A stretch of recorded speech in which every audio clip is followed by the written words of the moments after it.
یه موش، یه کاسه سفالی و یه مشعل آتیش. این دقیقاً وسایلیه که یه بنده خدایی به اسم دیدریک سونوی در طول شورش هلند در قرن 16 میلادی استفاده می‌کرد تا یه مجازات فراموش نشدنی برای دشمناش بسازه. من مسی هستم و امروز قرار بریم سراغ 5 تا از وحشیانه‌ترین روش‌های مجازات توی تاریخ. حالا بیاییم ببینیم سونوی چه شاهکاری تحویل تاریخ داده. اینطوری بود که یک نفر رو میگرفتن، میخوابوندنش، یه موش زنده رو مینداختن توی کاسه، بعد کاسه رو برعکس روی شکمش، سینش و یا کشالی رانش میذاشتن و از بیرون با مشعل و یا زغال داغ شروع میکردن به گرم کردنش. این گرما موش رو به وحشت مینداخت و باعث میشد برای فرار هر کاری بکنه. حالا تنها راه فرار موش چی بود؟ بله، نفوذ به بدن انسان. در بسیاری از موارد قربانیان تا لحظه آخر هوشیار بودند و درد ناشی از نفوذ موش رو به طور کامل احساس می‌کردند. سونوی از این روش برای ترسوندن و گرفتن اعتراف استفاده می‌کرد. البته کسایی که گیم آف ترونز رو دیدن با این روش تا حدودی آشنایی دارن.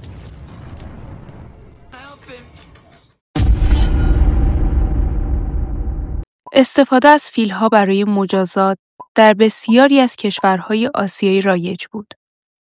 ولی اگه دنبال نسخه فول آپشنش باشی، باید بری سراغ امپراتوری مغول در هند. مغول‌ها فقط جنگجو نبودن. تو مجازات کردن هم حسابی خلاقیت داشتن. شورش کنی، میمیری. مالیات رو ندی، میمیری. دزدی کنی، خب باز هم میمیری. گاهی حتی لازم نبود کاری کنی. کافیه پادشاه یک روز حوصله‌اش سر بره. بعد یکی رو برای له شدن انتخاب میکنه. حالا این اعدام چند مدل داشت. مدل اول سریع و بی دردسر. فیل جلو می اومد، یه قدم، یه فشار و تموم. مدل دوم. هدف این بود که مجرم به آرومی و با درد بیشتر بمیره. فیل به طور تصادفی و بدون آموزش خاصی عمل میکرد. ممکن بود اول بره سراغ دستها، بعد پاها یا برعکس. این روند تا جایی ادامه پیدا میکرد که مجرم از شدت درد و جراحت بمیره. اما روش سوم وحشیانه تر بود و بیشتر برای نمایش قدرت و ترسوندن مردم استفاده میشد. فیل‌ها به طور خاص آموزش می‌دیدن تا مجازات رو به شکلی نمایشی انجام بدن. ابتدا دست‌ها رو خرد می‌کردند، سپس پاها. بعد با عاجشون سوراخ‌هایی در بدن ایجاد می‌کردند تا در نهایت ضربه نهایی رو به سر یا بدن فرد وارد کنند.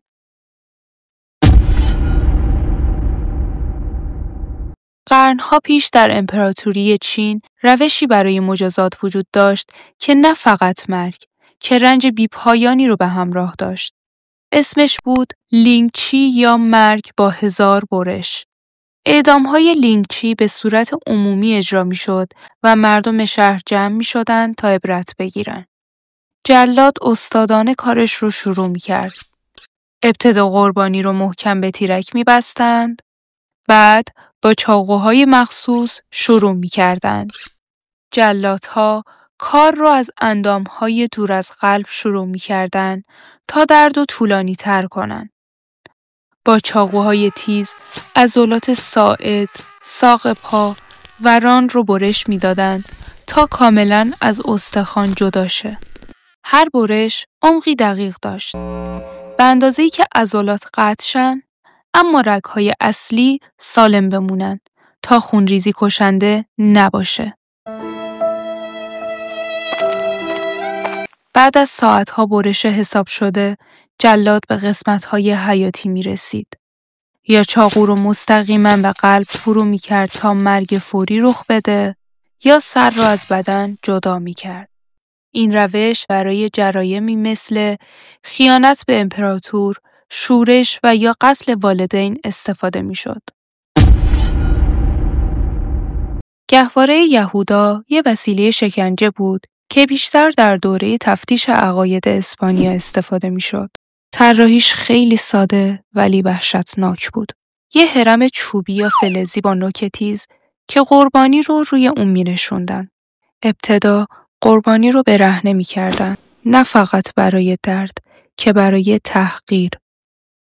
بعد با کمک طناب و قرقره از سقف آویزونش می‌کردن. آروم آروم پایین می‌آوردنش تا جایی که نوک تیز هرم دقیقاً اون جایی که نباید فرو بره. برای اینکه درد بیشتر شه، جلادها دست به کار می‌شدن. یکم روغن،